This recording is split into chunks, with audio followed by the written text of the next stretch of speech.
saat ini belum diketahui secara jelas siapa dalang dari pembunuhannya dan jenazahnya pun hingga saat ini belum ditemukan. Hai semuanya, welcome back to my YouTube channel. Hari ini aku mau bahas mengenai kasus pembunuhan misterius yang belum terungkap hingga saat ini, yaitu bernama Otto Iskandar Dinata. Dia merupakan salah satu pahlawan nasional, teman-teman, yang mana sampai saat ini belum diketahui secara jelas siapa dalang dari pembunuhannya dan jenazahnya pun hingga saat ini belum ditemukan. Sehingga menurut aku ini menarik untuk dibahas.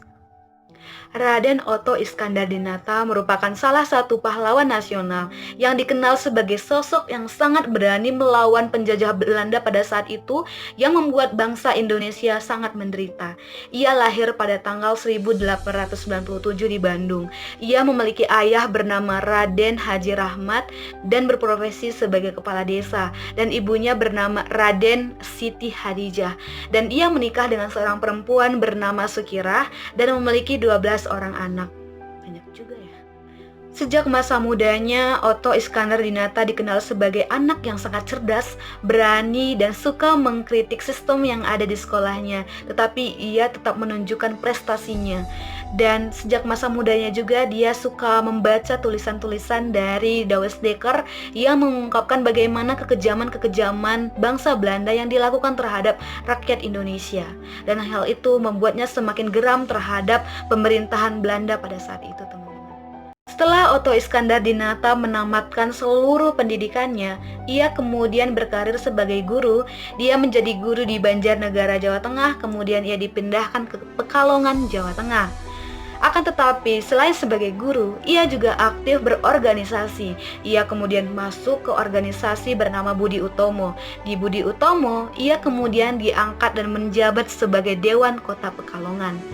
Selain itu, ia seringkali mengkritik pengusaha-pengusaha perkebunan Belanda yang seringkali bersikap kasar dan kejam terhadap petani-petani Indonesia. Karena keberaniannya mengkritik pengusaha-pengusaha Belanda, ia kemudian dipindahkan ke Jakarta dan mengajar di perguruan Muhammadiyah. Justru ketika ia dipindahkan ke Jakarta, ia semakin aktif berorganisasi dan semakin lantang menyerukan dan mengkritik Belanda pada saat itu. Ternyata teman-teman, selain aktif di Budi Utomo, ternyata Otto Iskandar Dinata juga aktif di organisasi Paguyuban Pasundan yang terletak di Bandung, yang mana organisasi ini bertujuan untuk melestarikan ikatan primordial atau kedaerahan dan juga memperjuangkan kepentingan rakyat pada saat itu. Di Paguyuban Pasundan mula-mula ia menjadi anggota, kemudian naik menjadi pengurus, kemudian dia diangkat menjadi ketua. Berkat kepemimpinannya di Paguyuban Pasundan, organisasi ini berhasil mendirikan sekolah, bank, dan juga yayasan-yayasan sosial yang bertujuan untuk kepentingan rakyat. Sehingga pada tahun 1939, organisasi ini berhasil masuk ke gerakan politik Indonesia. Dan seringkali Otto Iskandar Dinata diminta untuk mewakili dalam pidato-pidatonya. Dalam pidato-pidatonya ini seringkali mengkritik bangsa Belanda dengan sangat keras, sehingga ia seringkali diberhentikan di tengah-tengah pidatonya, teman-teman. Kebayang sih, ini gak mudah. Pada masa kedatangan Jepang ke Indonesia, Jepang membubarkan seluruh partai dan organisasi-organisasi sosial.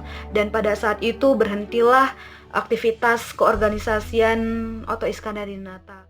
Sejak Paguyuban Pasundan dibubarkan dan dia kemudian aktif di Surat Kabar dan dia menjadi jurnalis.